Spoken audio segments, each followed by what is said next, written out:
નમસ્કાર દર્શક મિત્રો, આપ નિહાળી રહ્યા છો N24 ગુજરાતી।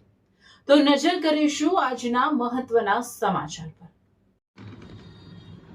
વડોદરામાં બાળકીના હત્યા કેસના આરોપીએ પોલીસ જીપમાં મચાવ્યો હંગામો। પીએસઆઈની રિવોલ્વર ઝૂંટવી 2 રાઉન્ડ ફાયરિંગ। વડોદરા જિલ્લાના શિનોરમાં 4 વર્ષની બાળકીની હત્યાને પોક્સો કેસમાં ઝડપાયેલ આરોપી અજય રાઠોડિયાએ પોલીસ કસ્ટડી દરમિયાન ચોંકાવનારી હરકત કરી હતી। એલસીબીની ટીમ આરોપીને સેગવા આઉટપોસ્ટથી શિનોર પોલીસ સ્ટેશન લઈ જઈ રહી હતી ત્યારે સેમડી ગામ નજીક ચાલતી પોલીસ જીપમાં તેણે પીએસઆઈની સર્વિસ રિવોલ્વર ઝૂંટવાનો પ્રયાસ કર્યો હતો। આ દરમિયાન પોલીસ અને આરોપી વચ્ચે થયેલી ઝપાઝપીમાં આરોપીએ 2 રાઉન્ડ ફાયરિંગ કર્યું હતું। પ્રથમ ગોળી પોલીસ વાનના ડ્રાઈવરની બાજુમાંથી પસાર થઈ જતા તેનો આબાદ બચાવ થયો, જ્યારે બીજી ગોળી આરોપીના જમણા પગમાં વાગી આરપાર નીકળી ગઈ।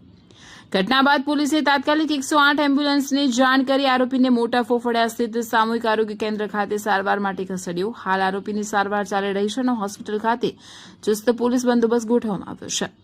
વડોદરા જિલ્લા પોલીસ અધિક્ષક સુશીલ અગ્રવાલે સમગ્ર ઘટનાની પુષ્ટિ કરતા જણાવ્યું કે પોલીસ કસ્ટડી દરમિયાન આરોપીએ સર્વિસ રિવોલ્વર છીનવવાનો પ્રયાસ કર્યો અને ઝપાઝપી દરમિયાન 2 રાઉન્ડ ફાયરિંગ થયું હતું। હાલ સમગ્ર મામલે વધુ કાયદેસરની કાર્યવાહી હાથ ધરવામાં આવી રહી છે।